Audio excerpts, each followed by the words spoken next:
Dragon Ball DAIMA simply gave us one of the best fights ever seen in the entire Dragon Ball franchise, including the new and old animes, the movies, and all that jazz. And I'm not exaggerating, folks. It's one of the best fights the franchise has ever shown us. Stick with me and I'll tell you everything. Stay connected in the channel and let's go to the video.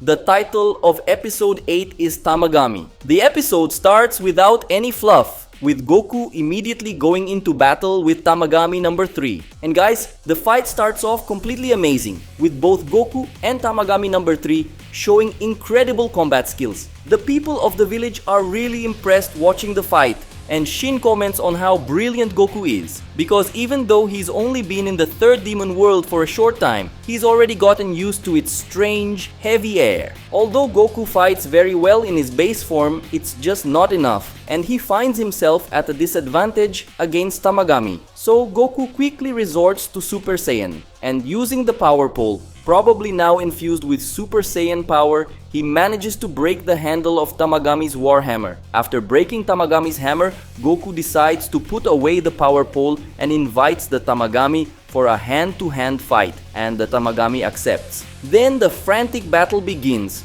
with Super Saiyan Goku proving that he's on par with Tagami, until Goku notices that Tagami is starting to resort to more powerful energy attacks, and decides to join in by launching a huge Kamehameha at him. At the exact moment Goku launches the Kamehameha, he switches from regular Super Saiyan to Super Saiyan 2. The energy from Goku and Tagami collide. Tagami loses this clash and is hit by Goku's Kamehameha. With a tremendous effort, practically panicking, Tagami manages to deflect the course of the Kamehameha, but in doing so, he leaves an opening for Goku to come in full force with a direct attack. When Tagami is hit by this direct blow from Super Saiyan 2 Goku, he falls immediately and admits defeat. Goku even says he can keep fighting if he wants, but Tagami says there's no point in continuing the fight. He probably realized he had no chance of winning. Of course, everyone there is completely shocked when they see this, since to them, the Tagami was invincible. Goku asks if Tagami is going to give him the sphere, but Tagami says it'll happen after a final battle. Everyone gets really curious about this since no one had ever gotten that far, and they didn't know what this final battle was all about. And this final battle is just one of those games where someone hides a ball in a cup, and you have to guess which cup it's in. It's so typical of Akira Toriyama to come up with something like this. Obviously, Tagami shuffles the cups at an extraordinary speed that no one can follow. No one except Goku, of course, who realizes that Tagami actually took the sphere out of the cup and threw it somewhere else. With that, Goku passes Tagami number 3's challenge, and he hands over the 3-star sphere. After handing the sphere to Goku, Tagami magically repairs his hammer, returns to the place he was, and says goodbye to Goku, telling him he liked him and warning him to be careful with the other two. Goku is super happy, and the people of the village are very pleased too. I don't know why they were happy, since it doesn't really make a difference to their lives whether Goku got the sphere or not. But anyway, as they're leaving, while everyone is celebrating, Glorio secretly communicates with Dr. Arinsu, telling her they got the sphere from the third world. Arinsu is very pleased with this, and tells Glorio to keep up the good work. After that, speaking to herself, she says it's time to proceed with the main plan. When Goku and the others leave, the people cheer for them, everyone completely radiant, even though there's no real reason for it. And it seems that even Tagami is excited about the fight, practicing the Kamehameha stance in the air. He also says goodbye to the ship, proving that he really liked Goku. On the ship, Pansy can hardly believe that Goku defeated Tagami, and asks how he's so strong and knows how to use those spells. To her, Goku's ki blasts and transformations are like magic. Goku ends up agreeing with her, saying that in a way, it really is magic. Shin asks Glorio where they're going next. Glorio replies that they're heading to the second demon world. They're going to see Warp Sama now. Glorio says they'll need to be more careful now. because for sure, the rumors of a spiky-haired boy with a red staff will spread, especially since he defeated a Tamagami. And now we move to a very interesting moment. Over at Goma's castle, he and Degesu are once again analyzing footage from the events of the Majin Buu saga on Earth. They're watching the moment when Majin Vegeta sacrificed himself and exploded Buu. And specifically, at the moment when Majin Buu is regenerating, they spot none other than Dr. Arinsu on the battlefield. And what is she doing? She's simply collecting a piece of Majin Buu. When Goma sees this, he goes wild, realizing that Arinsu had known about Majin Buu's events since that time. They deduce that it was Dabura who told her. After that, we move to a region between the clouds, where there's a kind of floating island with a huge tree in the center. It's here that Dr. Arinsu is performing some sort of voodoo using strange equipment. She's anxious and happy, saying that it's almost time. She then enters what seems to be her home and pays a lot of attention to a place where strong smoke is coming out, similar to the smoke coming from her equipment. The place where this smoke is coming from is some sort of laboratory, where a woman named Marba is performing some kind of witchcraft. Arinsu asks this old woman named Marba how things are going. Marba takes a look at what she's working on in the cauldron and says that the fragment of Majin Buu that Arinsu brought gave the final touch to the flavor, and then she says it should be ready. When they go to test it, Arinsu says that this time it has to work, since the last Majin couldn't even defeat her. Marba says that they've added Majin Buu's essence, so it should be fine. Arinsu doesn't like hearing that should and clearly wants a more definite answer. She questions Marba, asking if she's the witch who created Majin Buu, but Marba gets a little nervous when she hears that and says that it was Bibidi who created Majin Buu. But Arinsu contradicts her, saying that she knows the truth. Arinsu says that Bibidi never had that kind of ability, and in fact, he went to Marba asking her to create Majin Buu. Arinsu recalls that it was Majin Buu who turned the demon realm into chaos. She says that the others of her kind went to the outside world, and some were even killed. Marba pretends not to understand, but Arinsu tells her to relax, because she won't tell anyone that it was Marba who created Majin Buu. Marba then admits the truth and says it was a stroke of luck. She didn't know she would create such a powerful being. But anyway, Majin Buu got out of control. Arinsu says she's counting on Marba. She is a brilliant scientist but not capable of creating a Majin. Marba says that in this experiment, she prioritized creating a being that could be controlled, so it should work. She then tells Arinsu to add her saliva so that her essence is included and they can share information without speaking, making it easier to control. And while Marba explains this, we see in the fire the images of Fat Buu, Evil Buu, Super Buu, and Kid Buu. This likely means that the essence of all these Majin Buus is in this thing. Arinsu adds her saliva and real magic starts to happen. Marba says that if it works, she wants a good reward. Arinsu tells Marba that she will only get that reward if she becomes the Supreme Demon King. Marba says that it may not seem like it, but Goma is very powerful. Arinsu tells Marba not to worry, because if none of this works, she can still use the Dragon Balls. Marba is very surprised when Arinsu says this and responds that it's impossible to get the Dragon Balls. But Arinsu reassures her, saying she has other pieces on the board and has already obtained one Dragon Ball. After this scene, the anime cuts to the plane where the second group from Earth is. Hibis receives a call from King Karan, who tells them that Goku has obtained the 3-star Dragon Ball. And there's a huge celebration at the King's castle. It's only now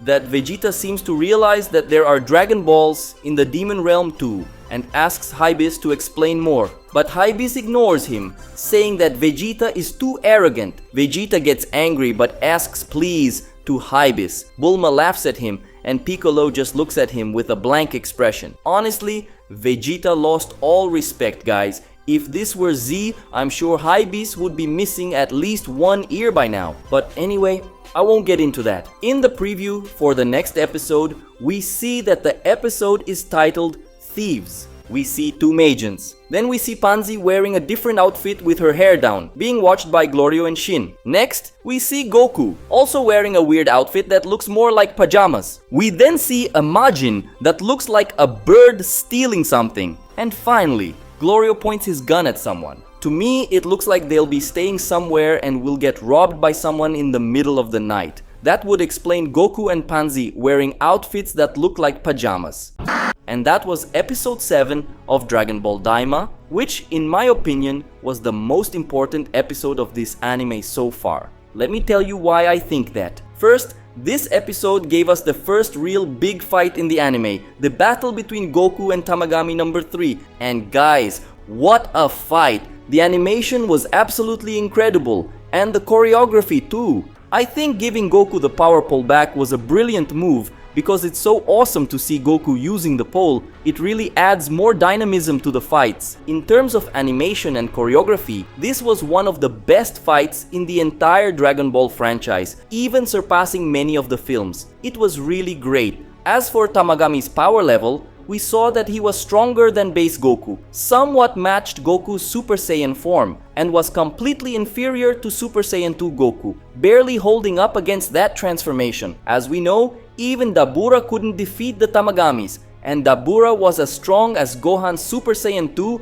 in the Majin Buu saga. This means that Goku's Super Saiyan 2 in Dragon Ball DAIMA is much stronger than Gohan's Super Saiyan 2 from the beginning of the Majin Buu saga. But that's no surprise, since we already know that Goku and Vegeta's Super Saiyan 2 forms were stronger than Gohan's. The real surprise here is the confirmation that Goku didn't lose any power after being turned into a child. He just shrank and struggled a bit due to lack of practice. Now we just need to see if the other two Tamagamis are at the same level as number 3 or if they're stronger. Probably they'll be stronger. And one thing I noticed in this fight is that the power pole is truly an incredible weapon, guys. Not even Tamagami's massive hammer coming down with full force could break the power pole, and Goku even shattered the hammer when he transformed into Super Saiyan.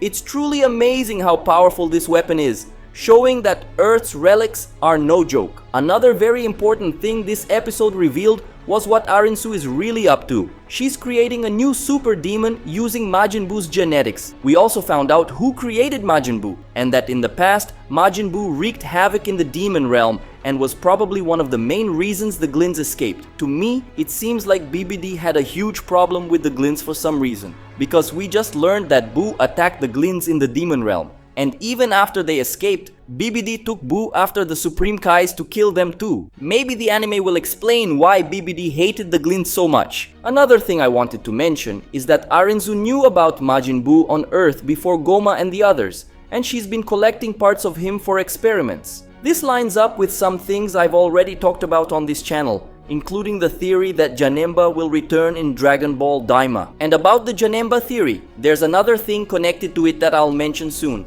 Something that caught my attention was this equipment Arinsu is carrying. She holds something that looks like a kind of flute. She even holds it in a very suggestive way, but anyway. What really caught my attention is that when Arinsu talks about having pieces on the board, they emphasize this object in her hands. So, could this object Arinsu has be related to Glorio? Maybe I'm just overthinking, but let's keep an eye on that. One last thing I wanted to mention is that Vegeta became really interested in the Dragon Balls in the Demon Realm, which probably means he's going after them. Most likely, Vegeta will want to go after a Tamagami too, just like Goku. So maybe Goku will fight just one Tamagami while Vegeta fights the other. If Tamagami number 2 or number 1 have the same power level as number 3, Vegeta could definitely defeat them. But beyond that, something else could happen that might support my theory of Vegeta turning into a villain in Dragon Ball DAIMA. If Goku really goes to the second demon world to get the 2-star Dragon Ball, then there wouldn't be any reason for Vegeta to go after the same sphere.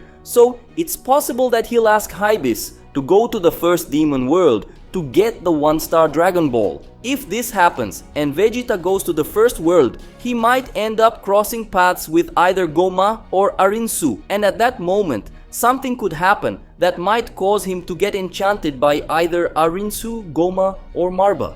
It was mentioned in this episode that Marba was the creator of Majin Buu, meaning she's a very skilled witch, for sure. It was also emphasized again in this episode that Goma is a very powerful sorcerer, so his power was highlighted once more. And in Arinsu's case, there's that mysterious object she carries. In this episode, Majin Vegeta appeared again, which could be a clue that something like that might happen again, with Vegeta turning to the dark side even if it's against his will. Well, maybe I'm just overthinking, but so far, I've been right. So who knows? Now let me know what you think of this Dragon Ball Daima episode and how you think the next one will go. Do you agree with my theories or not? Also, let me know your rating for this episode. I'd rate it a 9 because it was really awesome. I just can't give it a 10 because I think Goku's fight against Tamagami could have been longer. Instead of doing that cup sphere challenge, which felt a bit unnecessary, they could have used that time to add more fight scenes, making things even more intense. Apart from that, I think it was almost perfect. Leave a like on the video to help us out, subscribe to the channel to get more of our videos, and share this video with any Dragon Ball fans you know. Thanks a lot to everyone who stayed with me until the end of the video. I really appreciate it. See you next time.